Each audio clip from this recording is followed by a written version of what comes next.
How about now? Yay, let's hear it one more time again for Living Your Life. We're so happy to have them here. And welcome to the Grants Pass Center for Spiritual Living. I'm Wendy, your board president, And I'm here to welcome you today, and we are going to read our vision mission statement to start our day off, which will center us in our truth, which says, "We are an open, loving, spiritual community dedicated to evolving consciousness through teaching spiritual principles." That's what we do here. And now we're going to have our announcements.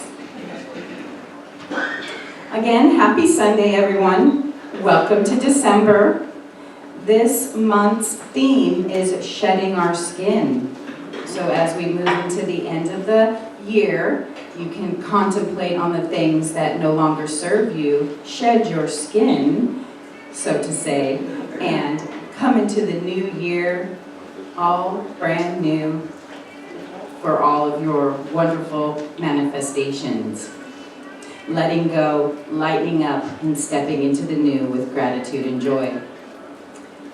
And with letting go, we let Reverend Steve go on vacation. And we're stepping into welcoming with gratitude and joy Reverend Jim Hatton to lighten up our service today. This is the first Sunday of the month, and we'd like to take a moment to honor our birthdays, the presents in our life that came in the month of December. So if you have a birthday in December, I invite you to stand up, and we are going to sing "To You" to honor you. Yay! Oh, hey. Hey, look at our December babies! Happy birthday to you. Happy birthday to you. Happy birthday, dear family. Happy birthday to you. Happy birthday to you. Happy birthday to you. Happy birthday, dear family. Happy birthday to you.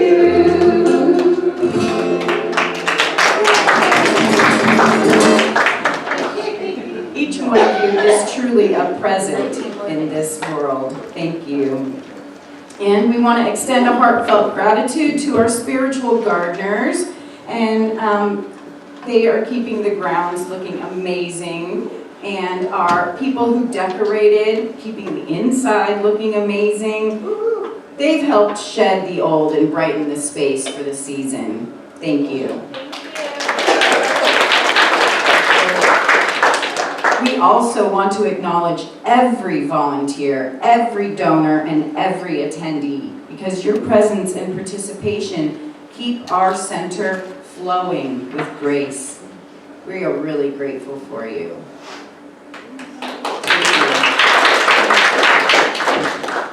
And a special thank you to Deborah Perdue for guiding us all year long with Grooving into Gratitude. This month is the final circle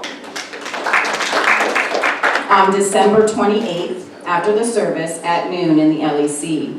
But she'll be back in the new year, look out, with a special New Year gratitude experience. So save the date for Sunday, January 11th from 12 to 1:30. It's Gratitude Unfolding, a guided experience. Come be part of the magic yourself. A $20 suggested donation or love offering, but no one's turned away for lack of funds. Please bring your journal and pen, so that you can write down all the things you're grateful for. And we are continuing our year-end pledge drive. So this will go to the end of the year, and it is a conscious agreement between you and the universe, a way of releasing your old limits and stepping into the new good. Your pledge helps us plan programs and sustain the center. Thank you for your continued support. Our giving tree, our foster kids giving tree, was a huge success this year. All the tags have been claimed. And the board has chosen to also give our community gift this month to the foster kids also. which is something that the board routinely does every year. So just as a reminder to bring those unwrapped gifts with the tag back by Sunday, December 15th. And we just want to thank you again for sharing your love with the local children. All right, so our pantry could use some simple snacks. So if you're feeling inspired to bring something to share, cookies, crackers, nuts, whatever you enjoy, that would help the service out. We love to have food and fellowship afterwards. So if you feel like donating, that would be great. We are happy to receive.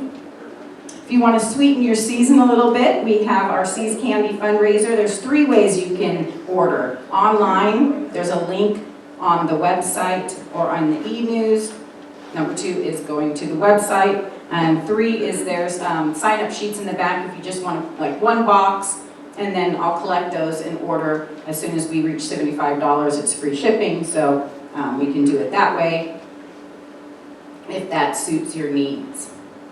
And our holiday party's coming up.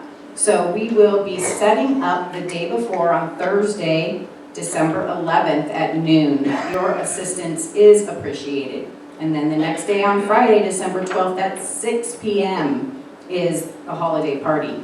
Main dishes will be provided and we'll have both meat and vegetarian options. We invite you to bring your favorite holiday side. There's a sign-up sheet in the back, or you can email Reverend Steve if you plan on attending. There'll also be a $20 gift exchange, so we're just going to have a whole bunch of fun here. That's a get to, not a have to if you want to participate in that. Today is the first Sunday of the month, so there'll be a potluck. It's themed holiday favorites. Everyone is welcome. Excuse me. And then Thursday, December 18th, the week after our holiday party, we'll be having another Tizay service here, which is that silent, people seem to like it. It's a beautiful candlelit service from 6:30 to 8:30. There's chanting, candlelight, and peace. The doors open at 6:15. Please come in. That time is not to disturb the service, and it's just a really great way to set the tone as you go into the holidays, which can be stressful for some. So this is a great way to bring the peace in for you and others. And then we have our ongoing metaphysical book study, Sundays from 9 to 9:45 in the LEC. They're studying this thing called Life by Ernest Holmes. Right after is the meditation group from 9:50 to 10:05. And after service today, we always welcome you to stop by the bookstore where you can find Science and Mind magazines and a variety of uplifting books. The flowers today look like they were from last week. Those orchids stay in and they are so beautiful. And I believe Bucky brought them last week. So beautiful orchids. Okay, and then is there anyone here for the very first time? We have a little gift for you if you're here for the very first time. Aww, a repeating family. You can bring your friends too. We won't scare them away. So we always love to have first timers here. And then your cell phones, go ahead and put those on silent as to not to disturb the service. And you can greet each other real quick and stand as we sing We Are One.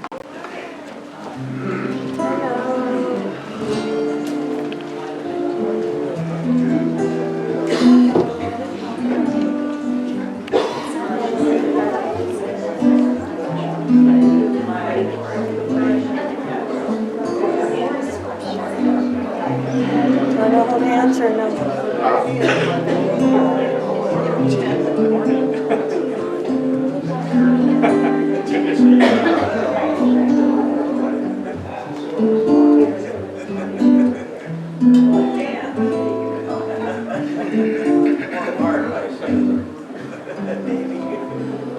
We are one.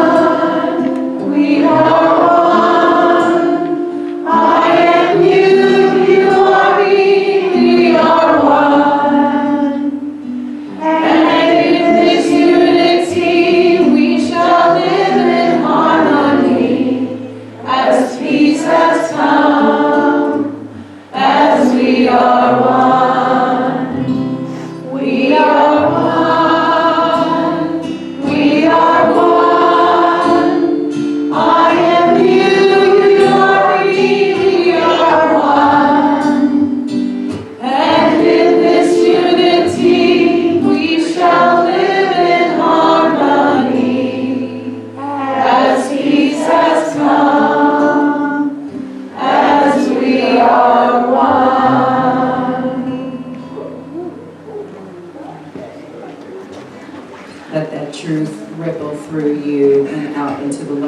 community.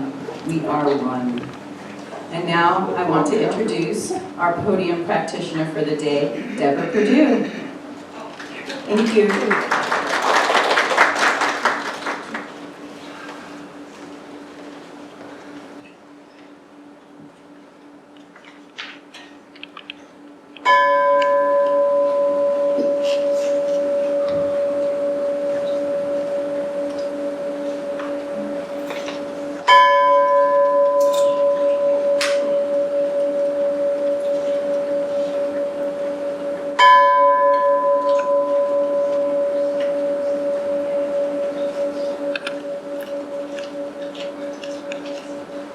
Good morning, everyone. Good Welcome to the Grants Pass Center for Spiritual Living. She told you my name, which is Deborah Perdue, and I'm honored and joyful to serve as the podium practitioner today. Please join me in reading the gratitude. I am thankful to be willing to let go of the old and surrender into newness. Today, our table practitioner is Janet Murray, and she's holding the high watch for all of us. You'll find yellow prayer request cards and blue demonstration cards in the seat back before you. Fill them out if you want to have us pray for you for a week. You can also submit a prayer request anytime at grantspasscsl.org. Know that our practitioners lovingly pray over each request we receive.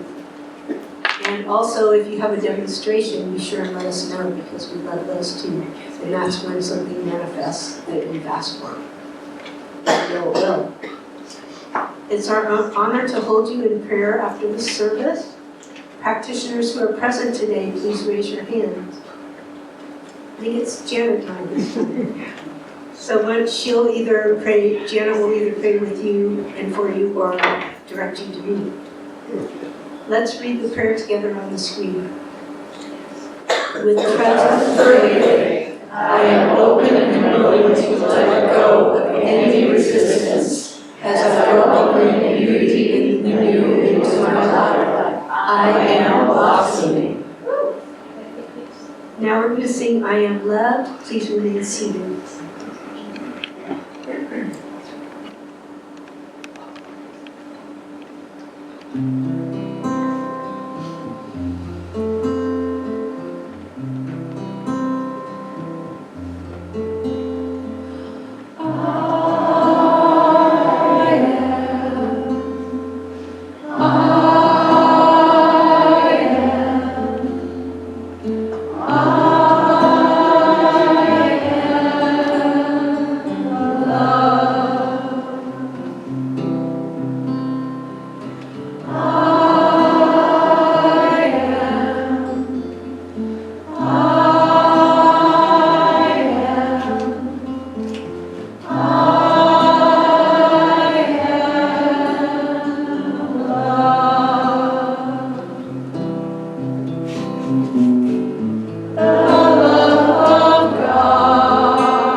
It's time for our contemplation and meditation time. Please listen to the prayer. Let it seep into your heart and soul, and then we'll go into silence for a minute or so. It is the time of the holy days of December, a season when light returns and heart opens to the wonder of life, hearts open to the wonder of life. How blessed we are to be together in this sacred time, gathered in community, gathered in love. I feel the presence so strongly, the Christ consciousness, the agape love that permeates this room, fills our hearts, and radiates far beyond these walls. It is peace. It is compassion. It is pure, brilliant light. Right here, right now, we are enveloped in the light of God, this morning and in every moment of our lives. This light goes before us, surrounds us, uplifts us, and reminds us of who we truly are, divine beings expressing spirit in form. I know that this service is a blessing to all, to those here in person and to those joining us on Zoom. Each one receives exactly what their soul is ready for. Each one is touched, uplifted, nourished, and magnificently blessed. Wisdom is revealed. Healing happens. Hearts open. I am deeply grateful for our light-filled musicians, living in love, whose music elevates and inspires us, and for Reverend Jim's deep and wise message, and for each precious one of you, whose very presence adds to the beauty of this morning. Thank you, God, Goddess, all that is, for this and so much more, for the unseen blessings, for the grace that guides us, for the love that is always here. And now I lovingly release my word into the law, knowing it's already accomplished, already unfolding in perfect divine right order. And so it is. So it is. So let's meditate for a minute or so together.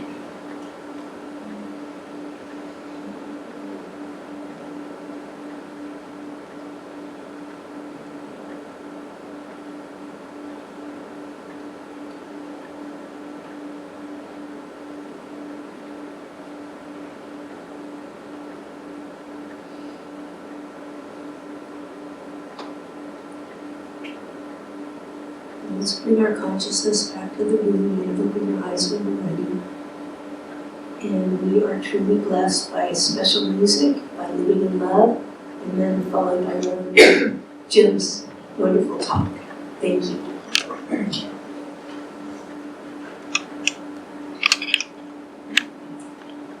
I'm going to sing a piece that is written in Sanskrit using the ancient practice of kirtan to invoke the energy of Jesus as the ultimate guru of unconditional love and forgiveness.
It's my pleasure to introduce Reverend Jim Hatton to you today.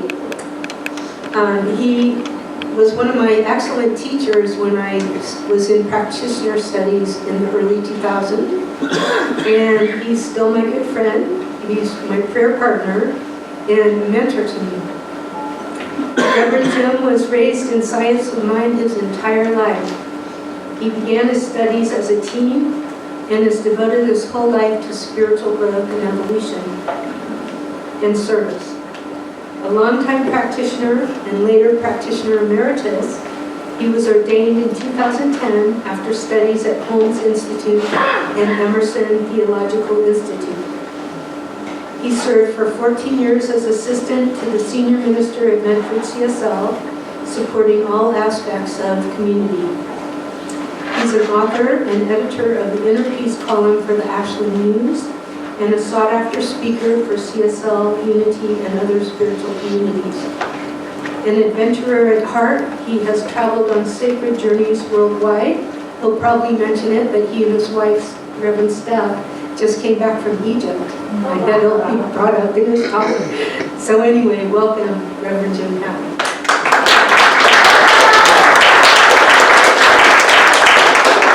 Thank you. Good morning. Can you hear me? I'm honored to be here. I appreciate you all being here. And I thank Reverend Steve for asking me to stand in. I heard he's doing some Christmas shopping. When I heard that, I said, I'm going to give you a list if you don't mind. He said, sure.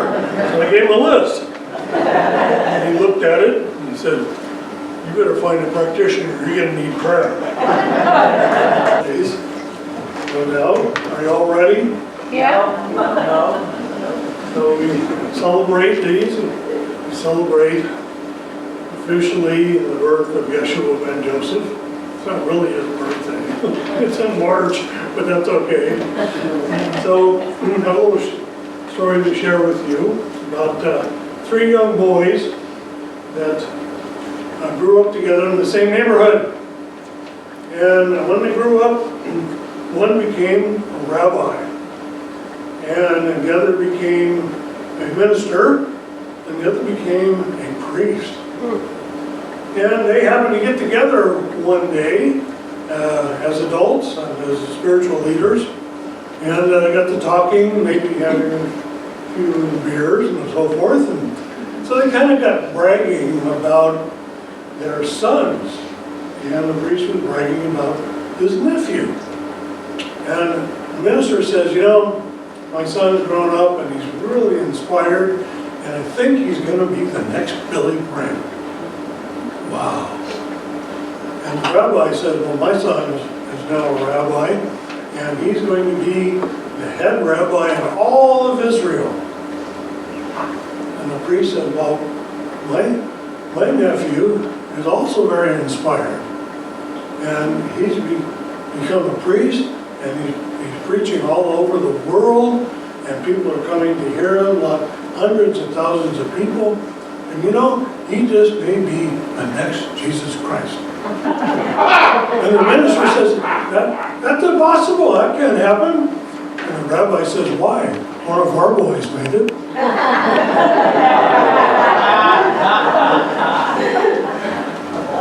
So we've got to think outside the box, don't we? Anyhow, I have a little quote here about Christmas. This is from Victor Borga. Who remembers him? The comedian, the piano player. He says Santa Claus has the right idea. He says, visit people once a year. So, why do we celebrate Christmas? Or as I like to say, Christ and Mass. And we'll talk about that. So why do we celebrate? Well, originally, this time of year was a pagan holiday to celebrate the solstice. And later on, the Christian movement stole it. And they said, well, Yeshua ben Joseph, Jesus, was born here. And that's not historically true, but that's why we celebrate it. But why else do we celebrate it? Well, because this tradition We give gifts, wonderful on that. And that's just because it's good business too. Turns out to be that way, unfortunately. But maybe, just maybe, there's something in each one of us that remembers us that we are spirit in Mass. And maybe that's why we celebrate it.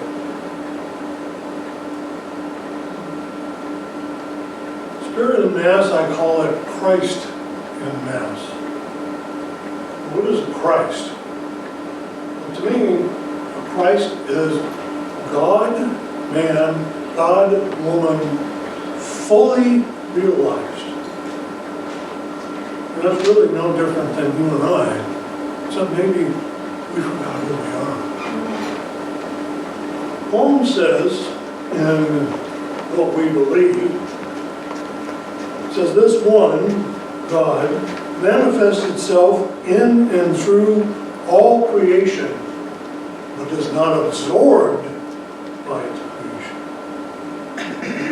Some of the traditional religions, God's absorbed in the creation, with emotion, with hatred, with punishment, so forth.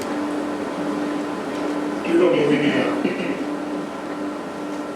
A spiritual entity named Ramtha said, when Yeshua ben Joseph, Jesus' real name, Yeshua, son of Joseph,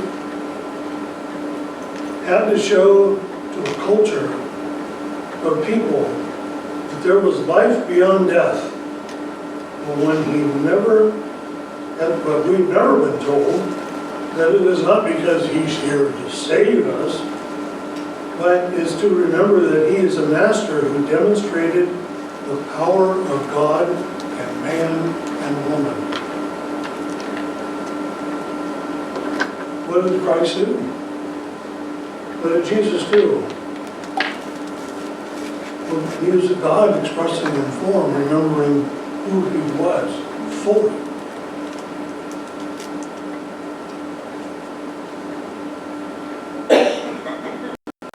So what we do, I think, is we get lost in our own creation. When we create our life, we know that in science of mind, but we kind of get lost in maybe our profession. It becomes an identity, doesn't it? We get lost in where and what we live. We get lost in religion. And we just experience that traveling through Egypt. And what we do is we create the past and we tell stories about it over and over. And what does that do? It reaffirms the past and the present. And so the past then becomes old news, doesn't it? It's already happened. But we keep perpetuating that. How? Through our speech, telling stories, talking about illnesses, talking about what things happen to us. And that's okay. But it gets rather mundane after a while, doesn't it? Because we keep recreating it. One of the things that I joke about, when I was young, I went to visit my grandfather. My grandfather was very hard of hearing. But every Tuesday afternoon, in his front parlor, all the widows in the area that knew him, and was beloved of Frank, came, and what they did is they started talking about what operations they had, or how their back hurt, or what the doctor said, and all that. And my grandfather would just sit there and kind of nod and smile, all that, and I called that organ recitals. But what I realized is they kept talking about it. It wasn't necessarily yesterday, it wasn't necessarily last week, but years ago. So did they create anything new? Was their life exciting? were they expressing in a new and more complete way? That was my lesson, and hopefully it can be ours here today. I need some holy water. Boil the hell out of it.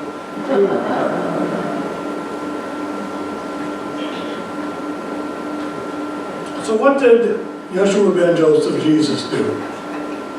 Well, he taught us with the use of parables. And that's the best way to remember things, it's through stories, isn't it? Amen.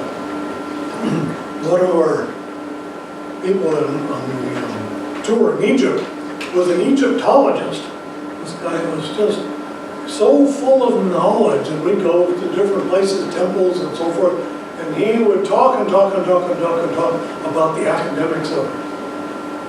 But what we noticed is he never told a story. And all those facts and figures and history and all that didn't stick. But the stories did. So Jesus used parables, stories, so that we would remember what it is.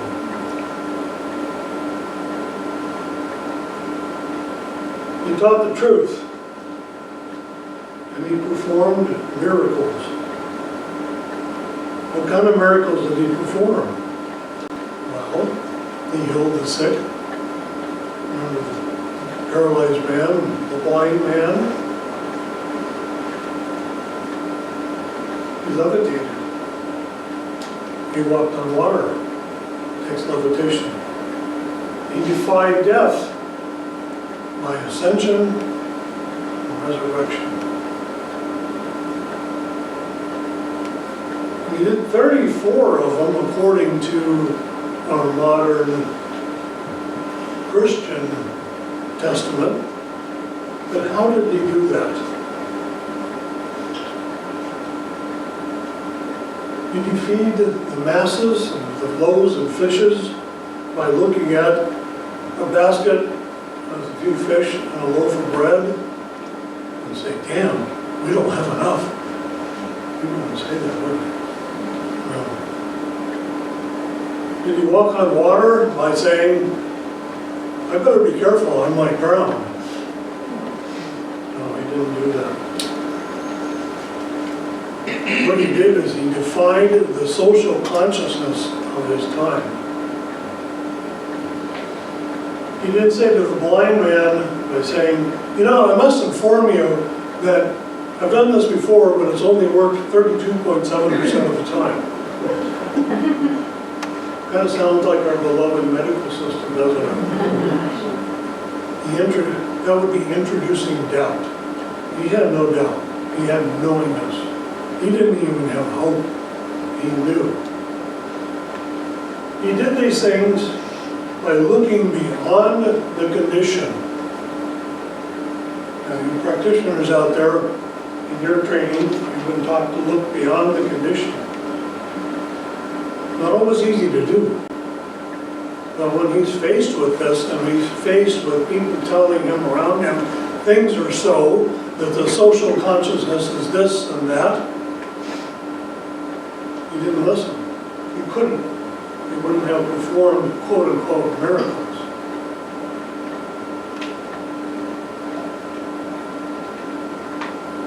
We talked about recreating the story over and over again. And that is recreating the past. It becomes mundane. So what do we expect in our lives? What happens when we have different situations? What do we go into and expect? When we turn on CNN, what do we expect to hear? Oh, the world is great, it's working perfectly, everything's fine. No, we don't expect that to happen. What do we expect when we go to the mall on holiday time? Do we expect it to be empty and easily walking through? No, it's not what we expect. What do we expect when we visit a hospital? We expect to see something new. And that's what we're told, and that's what's happened in the past. What do we expect when we go to at work? What do we expect when we go home to our beloved or lack of beloved? What do we expect when we go to work?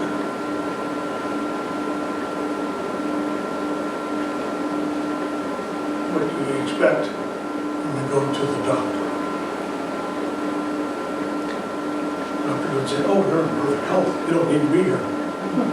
That would be very rare, wouldn't it?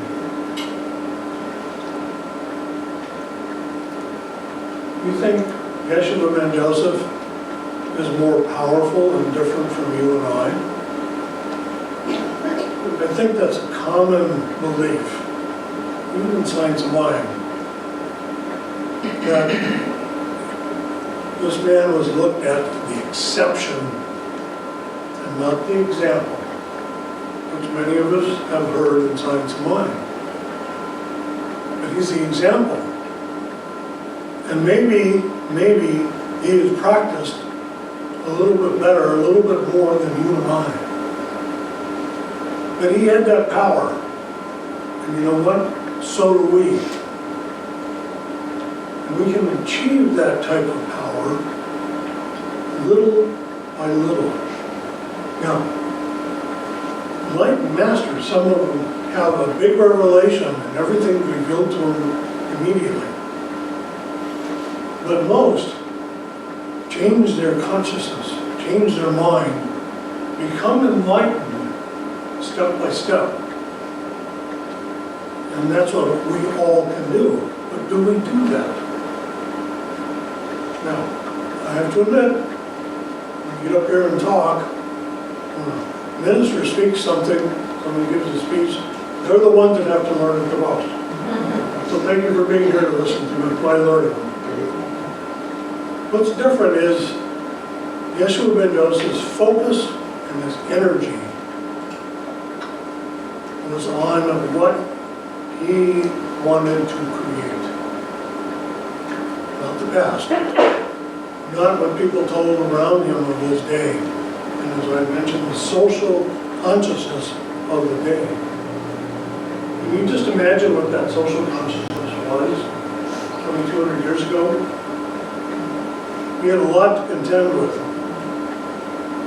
And persecution of his people, and occupation of his land, so forth. But he couldn't let that be his reality.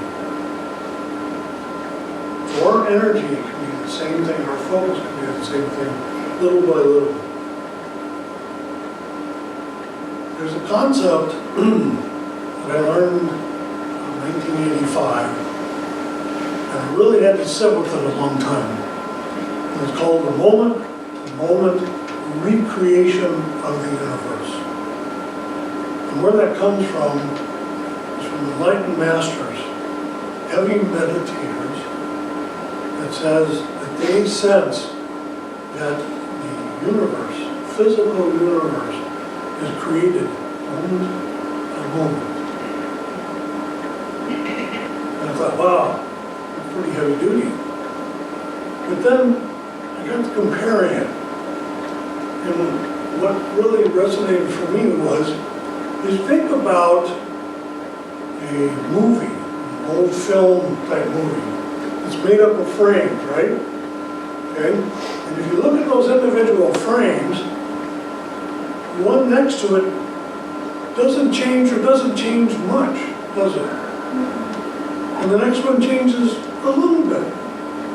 But when you string them together, it looks like motion. And that's kind of the thing, the moment-to-moment recreation of the universe. And that's really what quantum physics has been telling us. It's moment-to-moment recreation. Wow, pretty heavy duty. Now, in Buddhism, this is called, if I can pronounce it correctly, Pratyaya Sumut Pada, or mutual co-arising. So that concept wasn't new. It was new to me, certainly. It may be new to us here today. In mystical Judaism, the Kabbalah, this is called Ruha Ya Elohim, or something from nothing. And so, if you are God expressing, you are an individualization, an emanation of the divine. And if you want to call yourself God, that's fine. But I know God, the word God has a lot of baggage with it for so many. So call yourself divine, call yourself source energy, whatever works for you the best. But it's every day, moment by moment, that we create our lives. And that's how we can change our lives. Not one big realization, but let's be open to that. But we can do it little by little, and we practice it. And I would suggest that's the way Yeshua ben Joseph did it too. We can create a mind that is powerful, that can acquiesce the energy of the field of life at any moment and change it and transform it. And what does that take? Take constant focus. That doesn't mean forcing it every moment of the day. No. But what it takes is something every day, maybe to wake up and say, I'm going to envision something different than my life has been. And little by little, day by day, things change.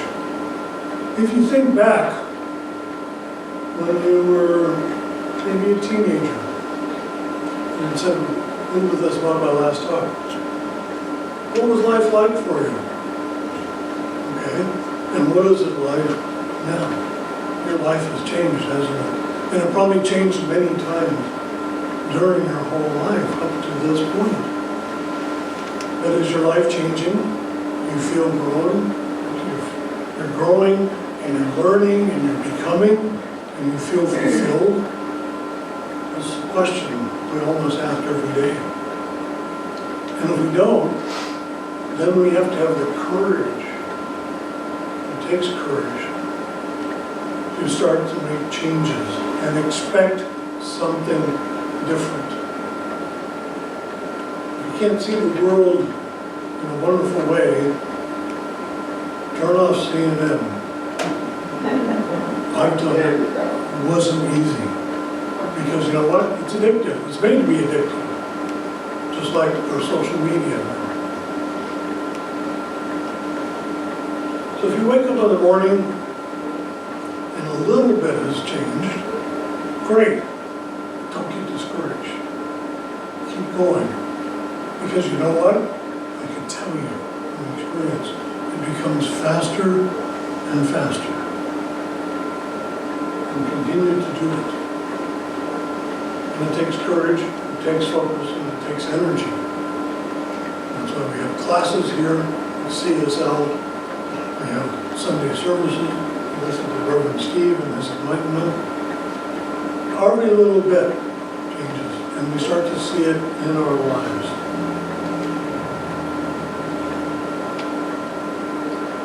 So, again, what did Yeshua ben Joseph do?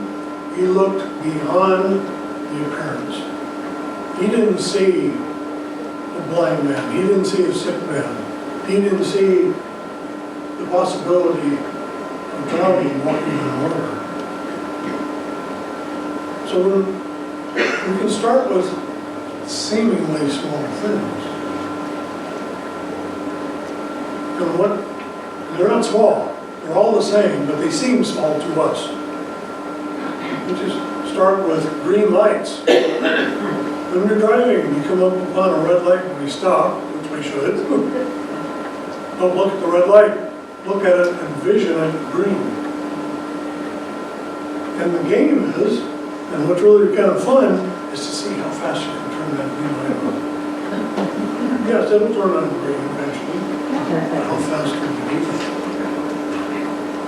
The next time you go to shopping, Walmart, mall, Costco, whatever it is. When you drive in, you see a plethora of cars, hundreds of cars. What do we expect? Oh, I better park out in Timbuktu so I can get a parking spot. Try imagining yourself parking near the front door. And try it over and over again. And I'm proud to say I always get the spot. You can ask my wife. I don't even park out there. I go to the front. And guess what? After years of practice, yes, years, there's always a parking space. It may not be the moment I drive up. Guess what? Somebody leaves. And then I just give thanks. I don't have to walk 2 miles to get to the front door. So it's things like that that we can practice on and see our results. Don't get discouraged. Keep it up. See a practitioner. Have somebody in prayer knowing the truth about you beyond the conditions of your life. They do that. And that will help you absorb the truth of how you want to create it. So imagine if you're walking maybe down a forest path and you're kicking up some dust. You know, in Egypt, there's dust everywhere. Why? Because it's all desert and they don't get, I won't say any rain, but they get that much rain. It never rains in Cairo. So there's all kinds of dust. So, and that type of thing, if we're walking and kicking up dust, we're walking in a country with that, we have a choice. We can say, oh, I accept this, and then get mad, angry, and I gotta breathe that stuff. Or we can start to look beyond that and say that there is fresh air within that atmosphere. And we don't notice the dust, we envision fresh clean air. And we do that here in Southern Oregon, and our air is pretty darn fresh. It's not heavily polluted, and I am pretty thankful for that. But that's just an example.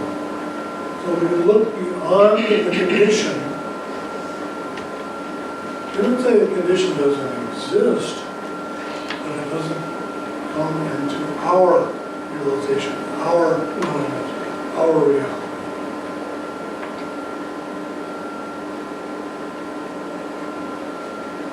So we say Yeshua ben Joseph is a miracle worker.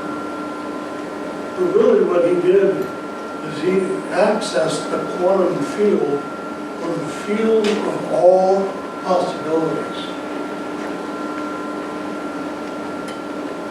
And if you read anything like Deepak, he talks about the quantum field a lot. And it's all possibilities all at once. Even Mr. Spock in Star Trek talks about infinite possibilities at any moment. So maybe we can ask ourselves, and the next time we're in a situation that's unpleasant, that we don't want to experience, what possibilities exist in the universe, in the quantum field, and how can I focus on that?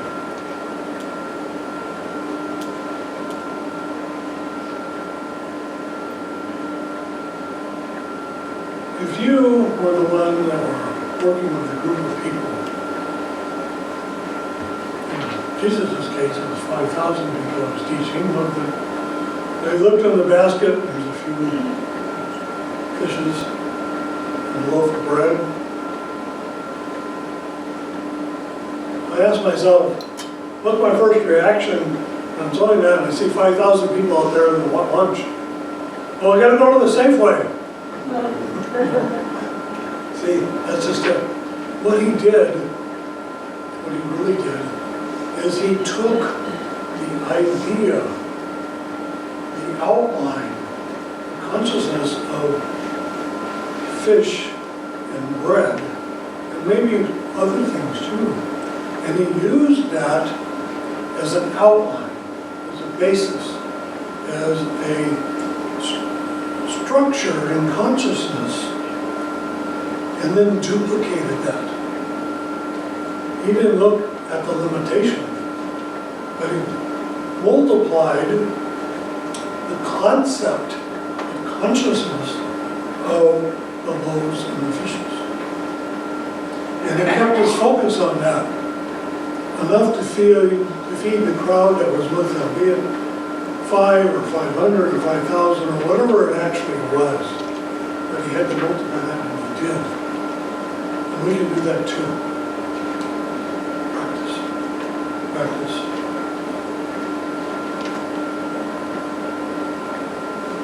He was a master that understood the relationship of the non-physical, quantum field of consciousness, pure awareness, and that the matter has come out of that. The finite has come from the infinite. It cannot be the other way around. The infinite cannot come from the finite. And our scientists, love them to death, and study physics, traditional and quantum physics. It's always the finite from the infinite. So where is our focus? Not on the finite, it's on the infinite possibilities.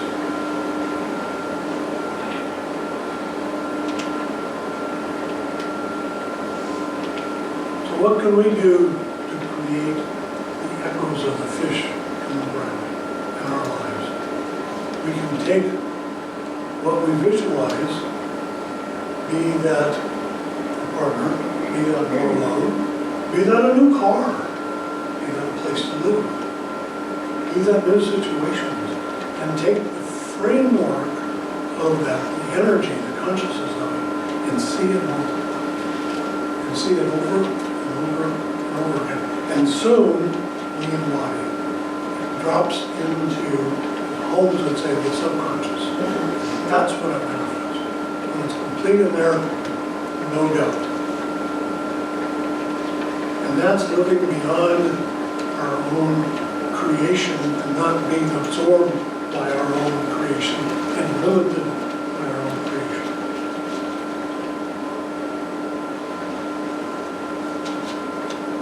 So what's going to be the next thing to change in our expectations in our life?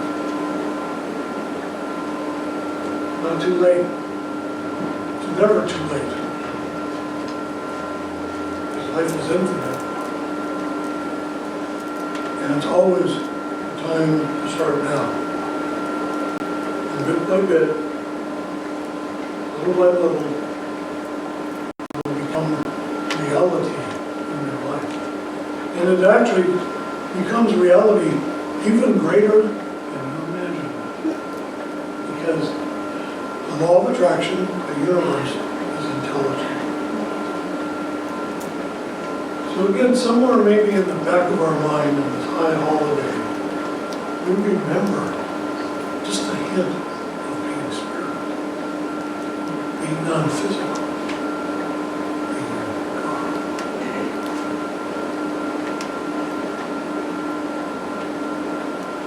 That's what Christmas is all about. Christ in Mass. We can all be that fully realized Christ in Mass. And I are the Christ in me.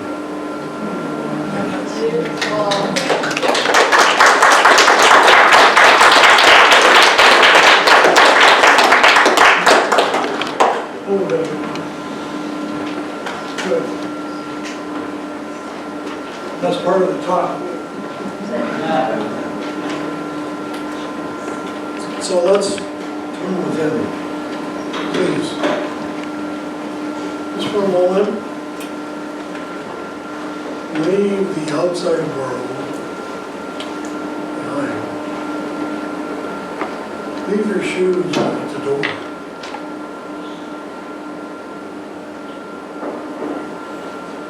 Leave your identity at the door.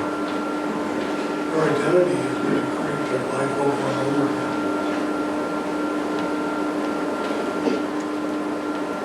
And try to leave your mind at the door. So that we enter into the silence. Enter into what is.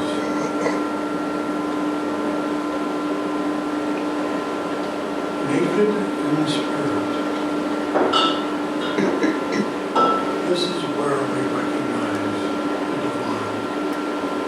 This is where we remember what God is.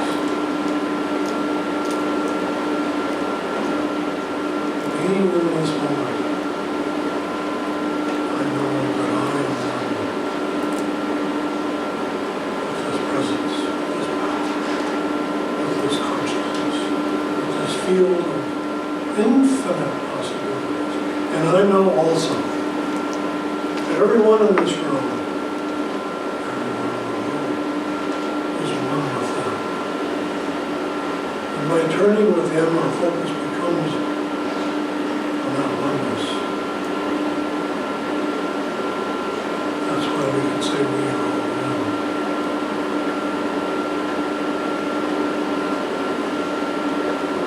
And so this being in this oneness allows me to speak a word, not only for myself, but everyone in this room. That word is powerful, that word is creative, and that word goes forth and multiplies.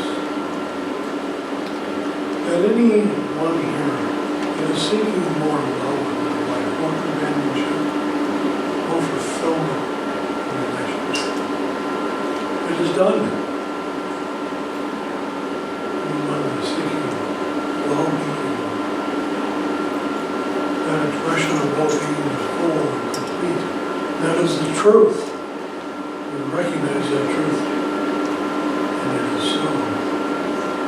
Anyone that desires more abundance, not only in money, but definitely including money, abundance in every aspect of our lives.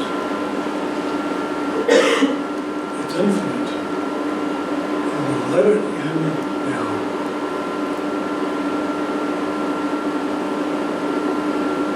We let our hearts open to love, experience it. When we see other people, when we live our life, and when we enjoy the physical world that we live in.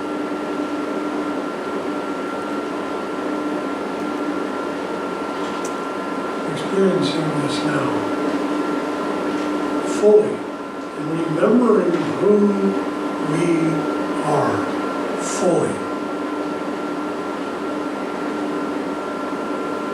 Fully realized, expressing in this physical world. That is the Christ within. And I am so very thankful for that, to be that, to experience that, and to express that fully. And together we say, and so it is.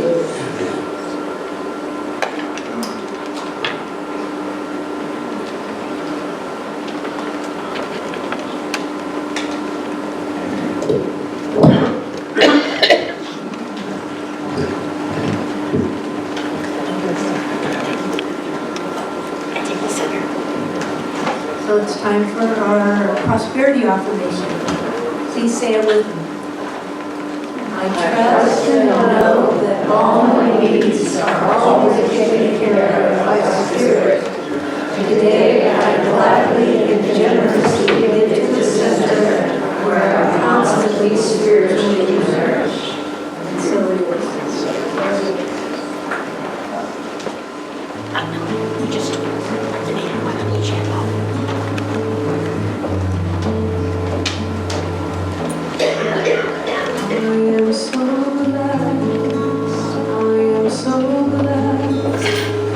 I am so grateful for all that I have.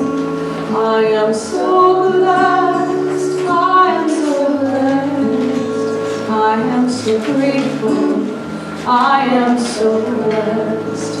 I am so blessed, I am so blessed.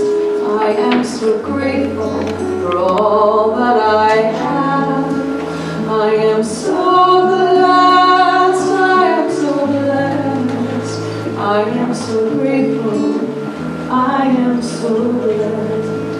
I am so blessed, I am so blessed. I am so grateful for all that I have. I am so blessed, I am so blessed. I am so grateful, I am so blessed.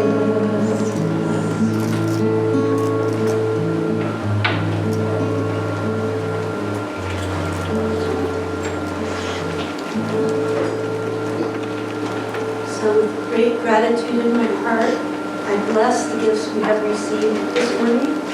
I know that all we have given today helps GPCSL grow and thrive and comes back to us multiplied. We do good work in the world and send out blessings to this town, to this state, to this country, and to the whole wide world. Thank you, God, and so it is. So it is. And I also let's give Jim some appreciation for that.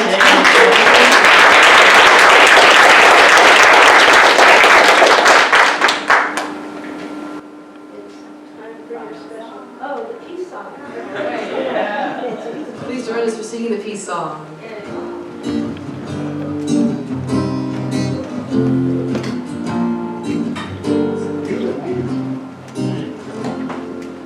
Let there be peace on earth, and let it begin with me. Let there be peace on earth, the peace that was meant to be, with God as creator, family all are we. Let us walk with each other in perfect harmony.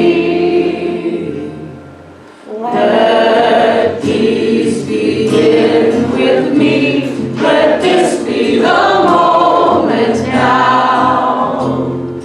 With every step I take, let this be my joyous vow.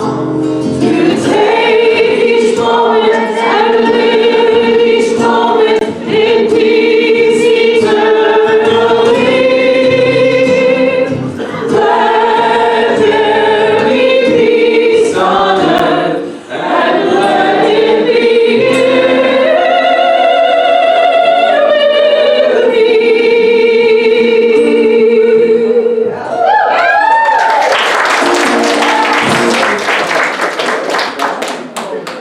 All right.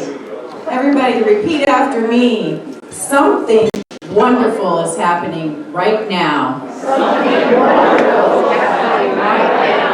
It's happening in my mind.